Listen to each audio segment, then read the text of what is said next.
नमस्कार दोस्तों, एक बार फिर से आप सभी का स्वागत है आपके अपने चैनल डिजर्व पॉइंट एकेडमी में। मैं सुमित भट्ट और आशा करता हूं आप सभी एकदम स्वस्थ होंगे, मस्त होंगे और पढ़ने के लिए पूरी तरीके से तैयार होंगे।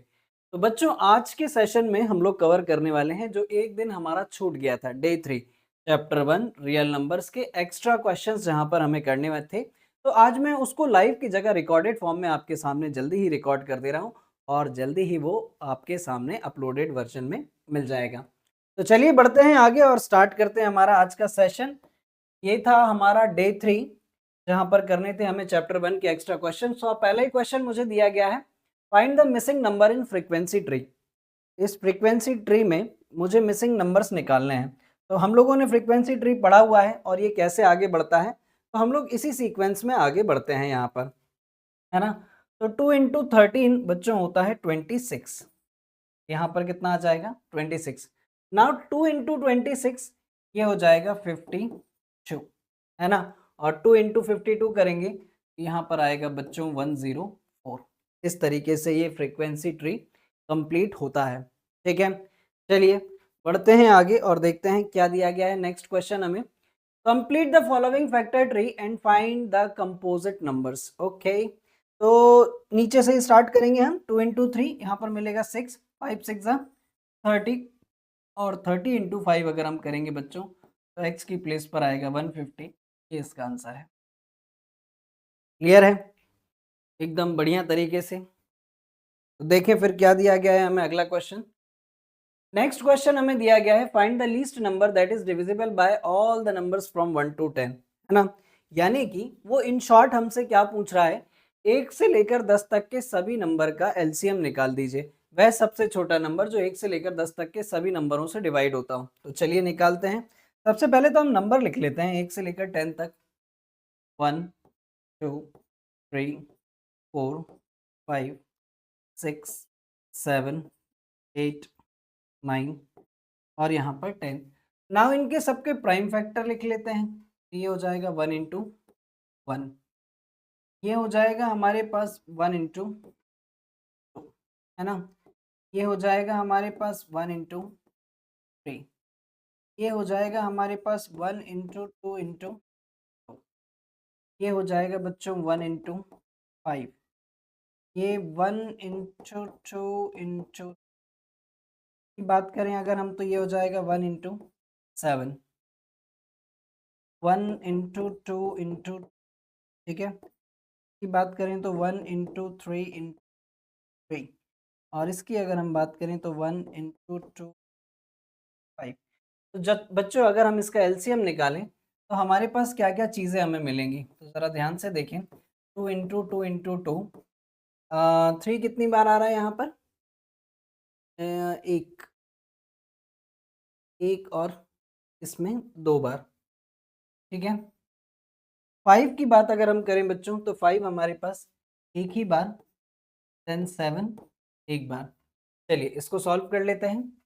तो 2 2 ज़ा 4, 4 2 ज़ा 8, 8 3 ज़ा 24 और 24 इंटू 35, ठीक है। 24 इंटू 35 करें तो 35 4 ज़ा 140, है ना, कैरी 14।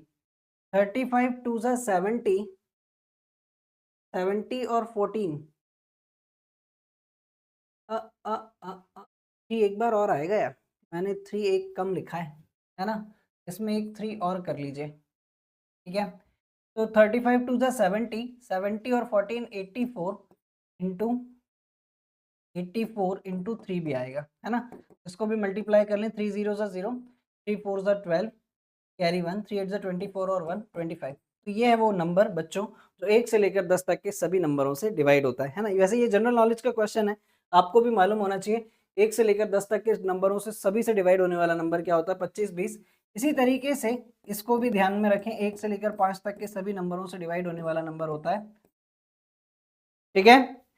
क्लियर है क्वेश्चन पर, जहां पर हमें दिया गया है circular field has a circumference of 360 kilometre, 3 cyclist start together and can cycle 48 60 and 72 kilometre a day round the field, when will they meet again, है ना। 3 साइक्लिस्ट हैं जो एक दिन में 48 60 और 72 किलोमीटर चलते हैं। यदि अगर वो एक साथ चलना स्टार्ट करते हैं किसी एक इनिशियल पॉइंट से तो कितने समय के बाद वो वापस आकर मिलेंगे, है ना? ज़रा ध्यान से देखिए। तो सबसे पहले हम इन तीनों को नाम दे देते हैं ए, बी, सी, है ना? Circle cover by A, circle cover by A, ठीक है?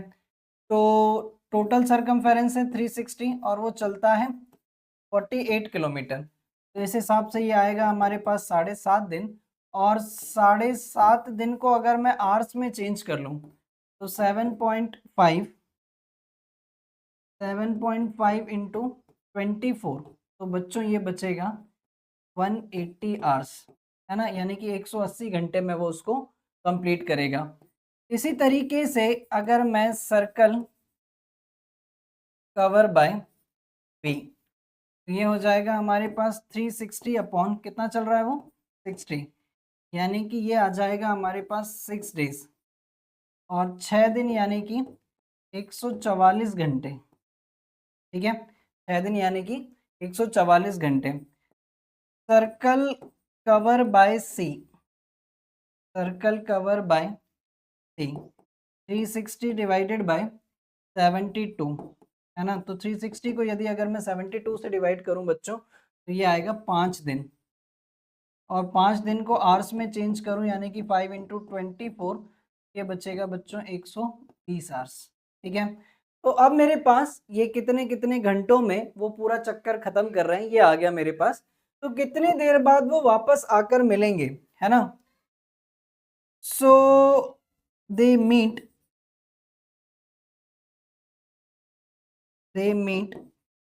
इन एक्स आवर्स, है ना? और एक्स बराबर क्या होगा हमारे पास,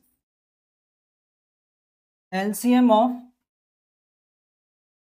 180, 144 और 120, है ना? तो बच्चों ये आ जाएगा आपके पास 720 आवर्स, और 720 आवर्स का मतलब है 30 डेज, यानी कि वो वापस से कितने दिनों बाद मिल जाएंगे, 30 दिनों बाद। क्लियर है?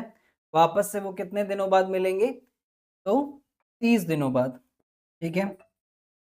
दे मीट आफ्टर 30 डेज, ठीक है? क्लियर है? कितने दिनों बाद मिलेंगे वो, 30 दिनों बाद। चलिए बढ़ते हैं अगले क्वेश्चन पर। क्या दिया गया है मुझे next question, given that HCF of 253 and 440 is 11 and LCM of 253 and 440 is 253 R, the value of R is. तो बच्चों यहाँ से हम ये बात जानते हैं, हम लोग ये बात जानते हैं कि LCM into HCF is equals to product of two numbers, है ना? LCM मुझे दे रखा है 11, HCF मुझे दे रखा है, सॉरी HCF 11 दे रखा है, और LCM मुझे दे रखा है 253 इंटू आर, और वो दो नंबर्स हैं मेरे पास 253 इंटू 440, ठीक है? तो अगर मैं आर की वैल्यू निकालूं तो ये हो जाएगा 253 इंटू 440 अपॉन 11 इंटू 253। अगर मैं इससे इसको कैंसिल करूं और 11 से इसको कैंसिल करूं तो यहाँ पर आ जाएगा हमारे पास 40, तो आर बराबर कितना हो जाएगा 40, ठीक है? ये इसका आंसर है। क्लियर है ये बात? तो बढ़े अगले क्वेश्चन पर फिर। क्या दिया गया है नेक्स्ट क्वेश्चन मुझे, prove that root 3 is irrational number. तो इस तरीके के बहुत सारे क्वेश्चन हमने ऑलरेडी कर लिए हैं, एक बार फटाफट इसको भी कर डालते हैं। यदि अगर मुझे प्रूव करना है कि रूट 3 एक इरेशनल नंबर है, तो मैं सपोज कर लेता हूँ, let root 3 be a rational number, है ना?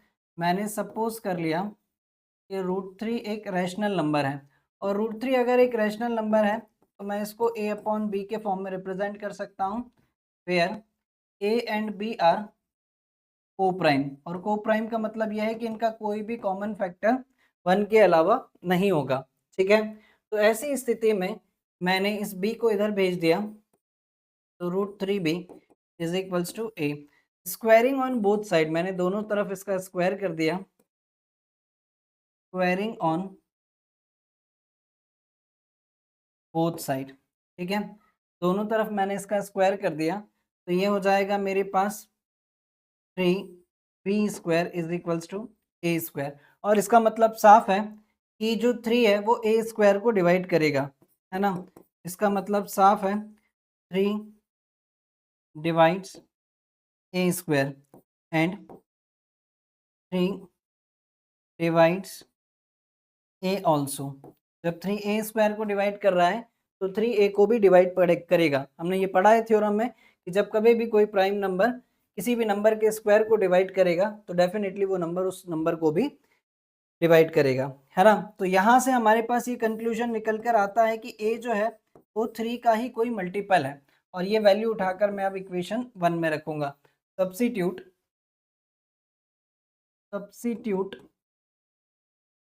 a is equals to 3m in equation 1।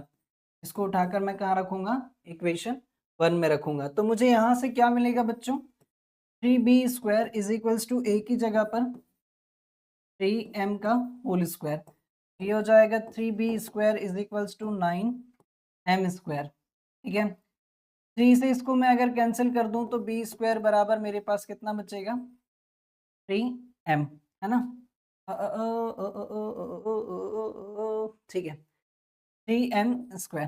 तो यहाँ से अब मेरे पास ये कंक्लूजन निकल कर आता है कि 3 divides b² and 3 divides b also, ठीक है। अब इस पूरी कहानी से मैं इस कंक्लूजन पर पहुंचा कि a और b के एक और कॉमन मल्टीपल्स हैं, कॉमन फैक्टर्स हैं 3, है ना। इसका मतलब हमारा जो सपोजिशन था कि a और b को प्राइम है, ये गलत है। और ये गलत है कि a और b को प्राइम नहीं है, तो ये जो हमने माना था कि √3 एक रैशनल नंबर है, ये बात भी गलत है। तो फिर सही बात क्या है कि √3 एक इरेशनल नंबर है, ठीक है। तो इस पूरी कहानी को हम लोग लिखते हैं ज़रा कुछ इस तरीके से, ठीक है। From the above we conclude, from the above we conclude, ठीक है।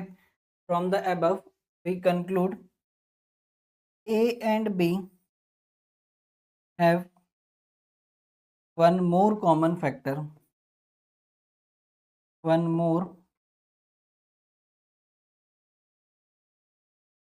common factor that is 3, ठीक है। इसीलिए इसीलिए हमारा जो सपोजिशन है वो क्या है, गलत है। तो our supposition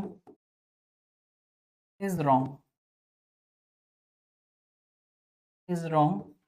that √3 is a rational number, है ना। यही हमने सपोज किया था और ये बात गलत है। सही क्या है, hence hence hence √3 is an irrational number. इसीलिए √3 क्या है, एक इररेशनल नंबर है। क्लियर है। और इस तरीके के बहुत सारे क्वेश्चन हम ऑलरेडी पहले भी कर चुके हैं, ठीक है। तो इसमें कोई भी परेशानी जैसी कोई बात नहीं होनी चाहिए। चलिए बढ़ेंगे अगले क्वेश्चन पर जल्दी से। The ratio of two number is 15:11 and their HCF is 13, find the numbers. तो इसमें क्या ही बात है, यदि अगर दो नंबर्स हैं हमारे पास 15x और 15x एंड 11x, और इनका कॉमन फैक्टर मुझे मालूम है कि x की वैल्यू क्या है, तो वो हो जाएंगे 15 इंटू 13 और 11 इंटू 13। 13 5 ज़ा 65, कैरी 6, 13 1 ज़ा 13 और 6 19 195 और 13 1 ज़ा 13, कैरी 1, 13 1 ज़ा 13 और 1 143। ये रहे वो दो नंबर्स, ठीक है। बिल्कुल आसान तरीके से, क्लियर है। चलिए बढ़ेंगे अगले क्वेश्चन पर। क्या दिया गया है हमें next question, the sum of two number is 528, है ना, and their HCF is 33, okay. The number of pair of numbers satisfying the above condition is, okay. जरा बहुत ध्यान से समझो, है ना। दो नंबर्स हैं जिनका HCF 33 है, और उनका सम आपस में कितना है 528 है। तो ऐसे कितने नंबर्स का पेयर्स बन सकते हैं? तो बच्चों जरा ध्यान से समझना और बहुत ध्यान से समझना। According to question, according to questions, है ना, वो दो number according to question two numbers are, एक तो हो जाएगा हमारे पास 33x और दूसरा हो जाएगा 33y, है ना। अब इनके अकॉर्डिंग 33x प्लस 33y बराबर कितना है 528।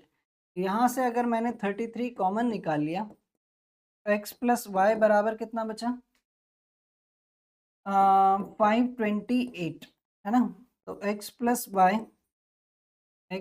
वाई बराबर 528 अपॉन 33, इससे इसको कैंसिल करेंगे बच्चों तो यहाँ पर आएगा 16, है ना। अब बताइए जरा 16 के कोप्राइम सम क्या क्या हो सकते हैं, है ना।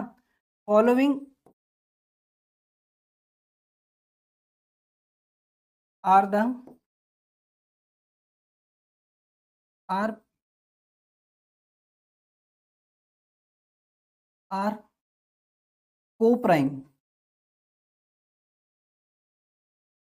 Following are coprime of sum 16, है ना।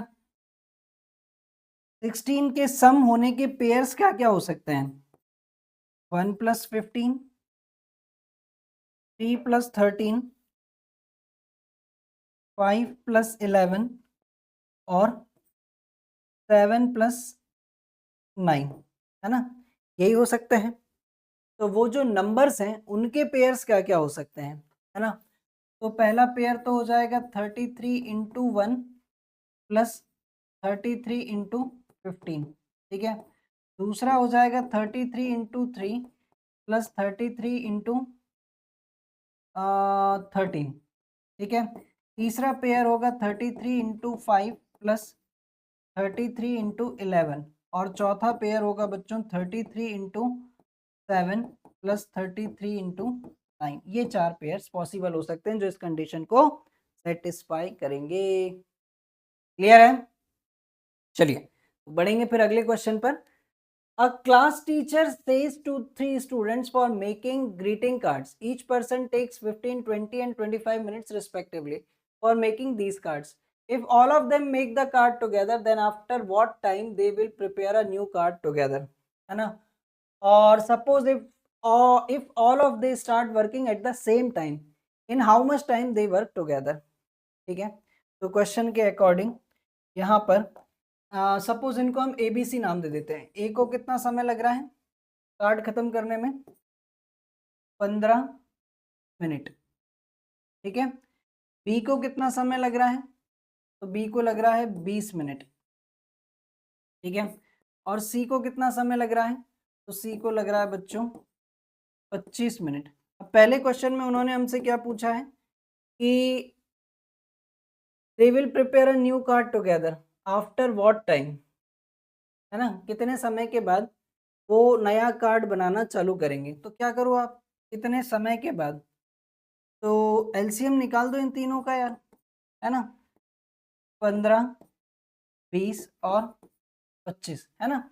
इतने इसका जो भी एलसीएम आएगा 15, 20 और 25 का एलसीएम क्या होना चाहिए, आई थिंक निकाल ही दें क्या।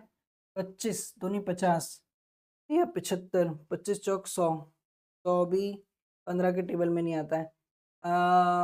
25 पंचे 125, ये भी नहीं आता है। 25 150, 20 के टेबल में नहीं आएगा, 300 होगा, ठीक है। इसका जो एलसीएम है वो कितना हो जाएगा 300 मिनट, है ना। यानी कि 300 मिनट के बाद वो नया कार्ड बनाना स्टार्ट कर सकते हैं।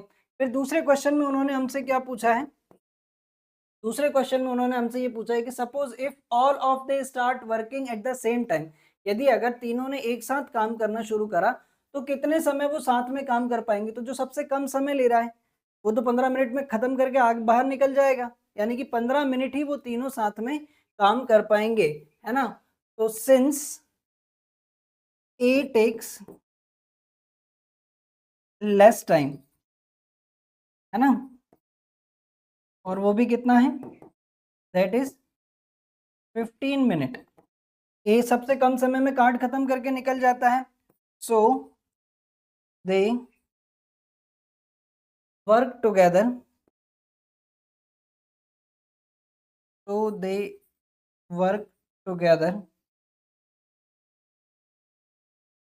15 मिनट्स, है ना। कितनी देर काम कर पाएंगे वो, 15 मिनट साथ में काम कर पाएंगे। क्लियर है, बढ़िया तरीके से, जल्दी से बताइए क्या इतनी बात क्लियर सभी को। तो देखिए फिर अगला क्वेश्चन हमें क्या दिया गया है, the number 525 and 3000 are both divisible by 3, 5, 15 and 25 and 75. What is the HCF of? अरे यार भैया, HCF का मतलब ही क्या होता है, तो देखो जरा ध्यान से। HCF का मतलब क्या होता है, highest common factor, highest common factor. जैसा कि इसका नाम है, तो इसमें से सबसे बड़ा फैक्टर कौन सा है, तो 75 है। तो ऐसी स्थिति में HCF ऑफ 525 और 3000 जो है वो क्या होगा, 75। ठीक है, ये इसका ठीक। अगर ये तमाम नंबर इसको डिवाइड करते हैं तो जो इसमें से सबसे बड़ा नंबर है वही इसका HCF होगा। ठीक है, चलिए बढ़ते हैं आगे। 6 bells commence ringing together at interval of 2, 4, 6, 8, 10 and 12 minutes respectively. After how many minutes they will toll together? ठीक है, तो कितनी देर के बाद वो वापस से बजेंगी। तो इस तरीके के ढेर सारे क्वेश्चंस हम लोगों ने किए हुए हैं। इसमें हमें क्या निकालना होता है, इनका कॉमन मल्टीपल, है ना, कॉमन मल्टीपल। तो ऐसी स्थिति में all the 6 bells, all the 6 bells toll together, toll together at LCM of 2, 4, 6, 8, 10, 12, 2, 4, 6, 10, 12। और ऐसे नंबर्स का हम LCM कैसे निकालते थे, हमने कहा कि सबसे बड़ा नंबर उठाओ और उसका टेबल पढ़ना चालू कर दो। 12 वन ज़ा 12 जो 8 के टेबल में नहीं आएगा, 12 टू ज़ा 24 जो 10 के टेबल में नहीं आएगा, 12 थ्री ज़ा 36, 36 8 के टेबल में नहीं आएगा, 12 फोर ज़ा 48, 48 2 में आएगा, 4 में आएगा, 6 में, 6 के टेबल में 48 आता है 8 के टेबल में भी आता है, 10 में नहीं आता है। 12 5 ज़ा 60, 68 के टेबल में नहीं आएगा। 12 6 ज़ा 72, 72 भी जो है वो 10 के टेबल में नहीं आएगा। 12 8 ज़ा 96, 96 10 के टेबल में नहीं आएगा। 12 10 ज़ा 120, तो इसमें आएगा, इसमें आएगा, इसमें आएगा, इसमें आएगा, इसमें आएगा, सब में आएगा। यानी कि 120 मिनट बाद वो सारी की सारी बेल एक साथ फिर से बजेंगी। ठीक है, क्लियर है। तो चलिए बढ़ेंगे फिर अगले क्वेश्चन पर। Find the largest number which divide 70 and 125 leaving the remainder 5 and 8 respectively. Okay, तो आपको ऐसा नंबर बताना है जो 70 और 125 को डिवाइड करता हो तो रिमाइंडर छोड़ता हो 5 और 8। तो ऐसी स्थिति में आप क्या करें, जब रिमाइंडर 70 को डिवाइड करने पर 5 छोड़ता है तो पूरे को किसको डिवाइड करता होगा, 65 को पूरी तरीके से डिवाइड करता होगा ना। इसी तरीके से जब 125 को डिवाइड करता है और रिमाइंडर 8 छोड़ता है तो पूरे को किसको डिवाइड करता होगा, 117। यानी कि मुझे निकालना है HCF, है ना, डिवाइड की बात हो रही है ना। तो हम निकालेंगे HCF ऑफ 65 और 117, ये आता है बच्चों 13। यानी कि 13 वो नंबर है, 13 is the number which when divide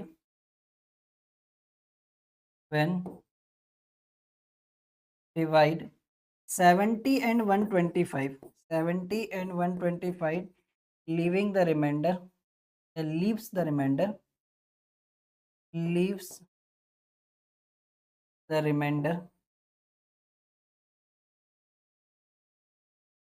5 and 8 respectively, 5 and 8 respectively। ठीक है, क्लियर है ये बात?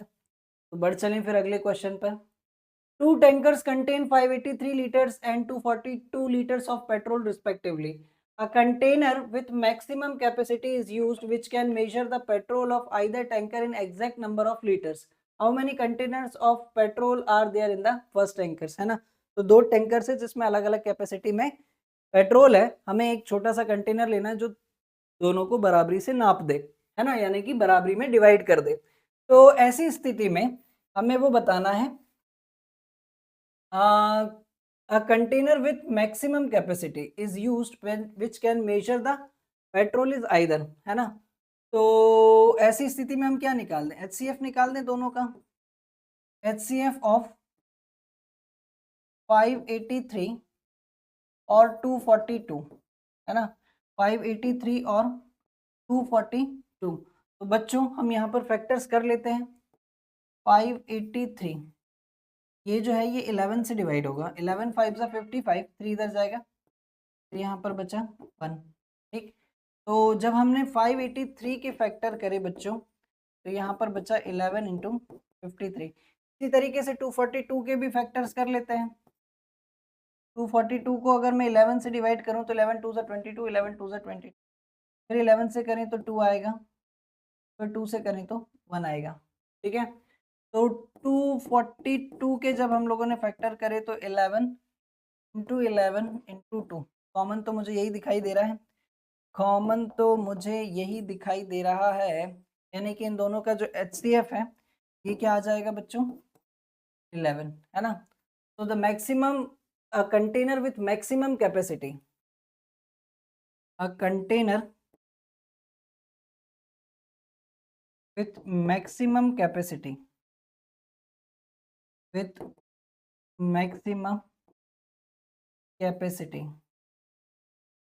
इज इक्वल्स टू 11 लीटर्स, है ना, जो तीनों टैंकर्स, दोनों टैंकर्स को बराबरी से नाप दे। फिर साथ ही साथ उन्होंने एक क्वेश्चन और पूछा है इसमें, एक क्वेश्चन और पूछा है इसमें, उसका भी हम लोग जिक्र कर लेते हैं कि how many container of petrol are there in the first tanker. पहले टैंकर में कितना पेट्रोल था, तो how many containers of petrol, है ना, number of containers, number of containers, कितने डब्बे पेट्रोल उसमें था, number of containers of petrol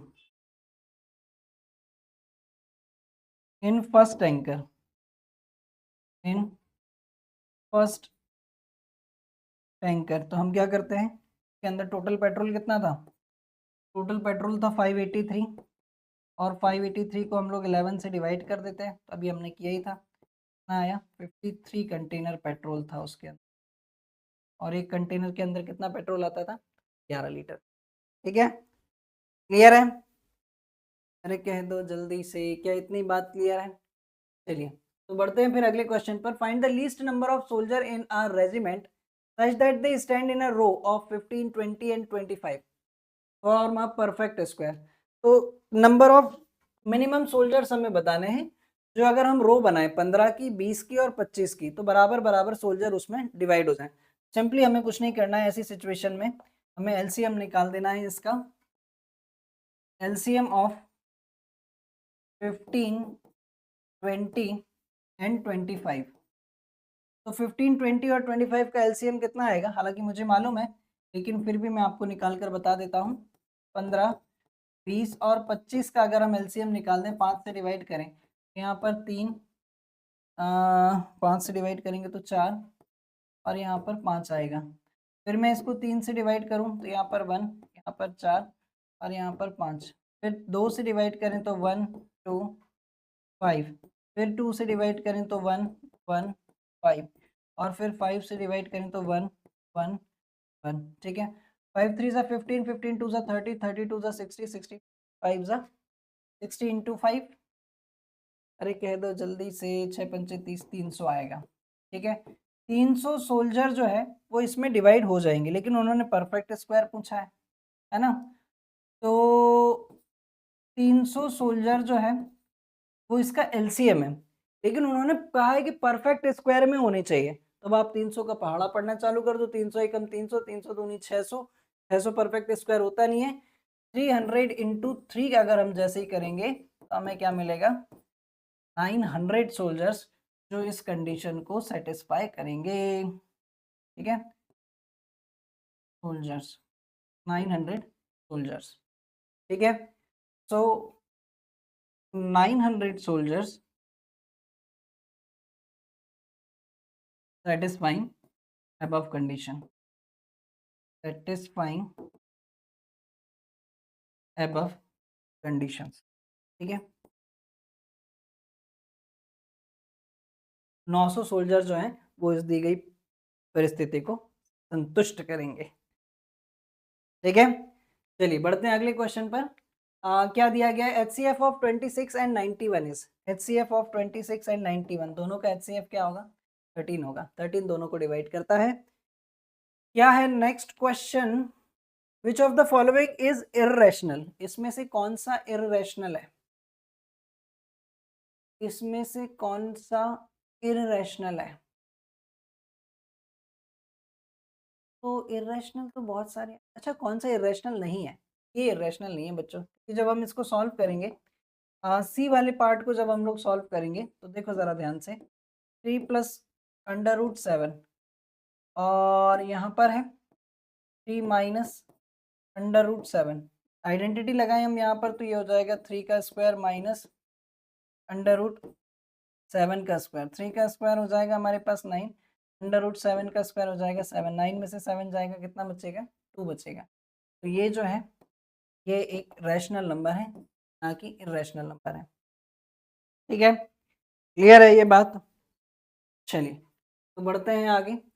the addition of a rational number and an irrational number is equal to, जब कभी भी हम एक रैशनल और एक इर्रेशनल का एडिशन करेंगे तो रिजल्ट हमें हमेशा इर्रेशनल ही मिलेगा। ठीक है, हमेशा ध्यान रखना, एक बार मैं बता भी देता हूँ आपको कि कभी भी एक रैशनल और एक रैशनल के बीच में एडिशन, सब्ट्रैक्शन, मल्टीप्लिकेशन या डिवीजन हो तो रिजल्ट हमेशा क्या आएगा, रैशनल आएगा। लेकिन एक रैशनल और एक इर्रेशनल के बीच में कोई भी ऑपरेशन हो, एडिशन, सब्ट्रैक्शन, मल्टीप्लिकेशन या डिवीजन, रिजल्ट आपको हमेशा क्या मिलेगा, इर्रेशनल मिलेगा। और जब कभी भी दो इर्रेशनल नंबर हो, ठीक है, और इनके बीच में एडिशन, सब्ट्रैक्शन, मल्टीप्लिकेशन और डिवीजन हो, रिजल्ट आपको रैशनल भी मिल सकता है, इर्रेशनल भी मिल सकता है। ठीक है, यहाँ पर आंसर हमारा इर्रेशनल होगा। चलिए बढ़ते हैं अगले क्वेश्चन पर। The multiplication of two irrational number is, the multiplication of two irrational number is, अभी अभी हमने पढ़ा है ना, कि जैसे अगर सपोज मान लीजिए कि मैंने √3 इंटू √3 करा तब तो 3 मिल जाएगा, और 3 क्या है, एक रैशनल नंबर है। लेकिन अगर मैं √3 इंटू चलिए √5 लिख लिया मैंने, √5 इंटू √3 करूँ क्या मिलेगा, √15 मिलेगा, जो कि क्या है, एक इर्रेशनल नंबर है। जब कभी भी एक रैशनल और इर्रेशनल के बीच में मल्टीप्लिकेशन होगा तो वो आपको इर्रेशनल भी मिल सकता है और इर्रेशनल भी मिल सकता है। क्लियर है, क्लियर। तो चलिए बढ़ते हैं अगले क्वेश्चन पर। क्या दिया गया है, a set 1 2 3 4 5 is given, it represent, 1 से लेकर इन्फिनिटी तक के नंबर को हम लोग क्या बोलते हैं, नेचुरल नंबर्स बोलते हैं। Natural number is correct answer. Next,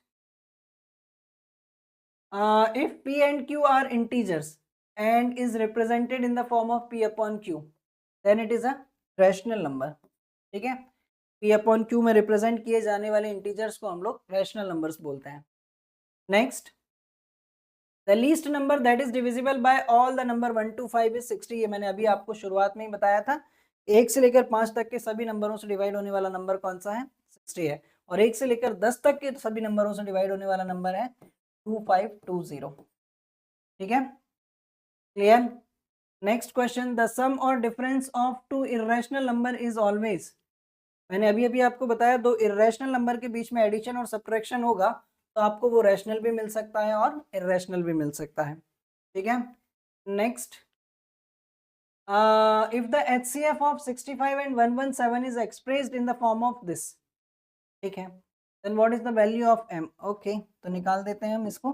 देखिए जरा, हम ये जानते हैं कि HCF ऑफ 65 एंड 117 इज 13 होता है। अब इसको इन लोगों ने इस फॉर्म में रिप्रेजेंट कर रखा है, 65m minus 117 equals to what 13। 65m is equals to 13 plus 117, ठीक। 65m is equals to 13 plus 117, तो 65m is equals to 13 plus 117 कितना हो जाएगा हमारे पास 130, ठीक है। m is equals to 130 upon 65, तो इसको कैंसिल करें तो ये आ जाएगा हमारे पास 2, ये इसका करेक्ट आंसर है, ठीक है। क्लियर? तो आई थिंक यहाँ पर समाप्त होता है हमारा ये वाला पार्ट। एक्स्ट्रा क्वेश्चंस ऑलमोस्ट जितने भी तरीके के क्वेश्चंस फर्स्ट चैप्टर से पूछे जाते हैं यहाँ पर हमने सारे प्रकार के कर लिया है। स्टिल अगर कुछ छूट जाए तो आप लोग मुझे कमेंट सेक्शन में बताइएगा, उसके लिए हम एक नया वीडियो बनाकर आप लोगों के सामने जल्द लेकर आएंगे। Thank you, thanks for the watching. जय हिंद।